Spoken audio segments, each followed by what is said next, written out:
Find the square route. म्हणजे आपल्याला एक नंबर दिलेला आहे 324, हा कशाचा स्क्वेअर आहे ते आपल्याला सांगायचंय. आता काय घेणार आपण, याचे फॅक्टर पाडून घेणार. काय येणार आहे 324 कशाने भाग जाईल. आता जर आपण लास्ट संख्या बघितली, काय दिलेला आहे युनिट प्लेस जी आहे आपली ती काय युनिट डिजिट काय दिलेला आहे 4 दिलेला आहे. म्हणजे आपल्याला याला कशाने भाग देऊ आपण, 2 ने देऊया. 2 ने जर भाग दिला तर काय येईल 2 1 जा 2 येईल, इथे 1 उरला, 2 6 जा 12 आणि 2 2 जा 4, किती आला 162.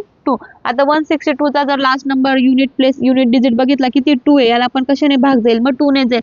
2 8 जा 16 आणि 2 1 जा 2, किती आला आपला आन्सर 81 आलेला. आता 81 ला जर 2 ने आपण भाग नाही देऊ शकत, कारण इथं किती आलेला आहे 1 आलेला आहे. याला आपण 3 ने देऊया. काय येईल मग 3 2 जा 6 3 2 जा 6, किती उरला मग 8 मधून 6 गेला तर 2 उरला, किती आला इथं 21.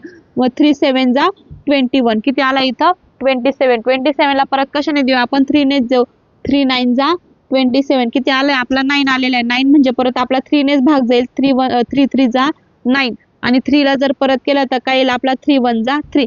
म्हणजे आपला आन्सर काय आलेला आहे 2 2 3 3 3 3. आपण काढतो काय स्क्वेअर रूट. स्क्वेअर रूट म्हणजे किती वेळेस मल्टिप्लाय करतो आपण, 2 वेळेस करतो. मग आपण इथं काय करणार पेअर करून घेणार. पेअर म्हणजे जोडी, हा प्रत्येकाची जोडी करून घेणार. 3 3 2 2 आणि 3 3. इथं किती घेणार मग 2ची जोडी केली, इथं कितीची जोडी केली 3ची जोडी केली, इथं कितीची जोडी केली आपण 3ची जोडी केली. म्हणजे 2 गुण मल्टिप्लाय 3 मल्टिप्लाय 3. हा म्हणजे जर आपण जर केलं 2 3 जा 6 आला आणि 6 3 जा 18, म्हणजे आपलं जे आन्सर आहे काय आलेलं आपलं आन्सर 324.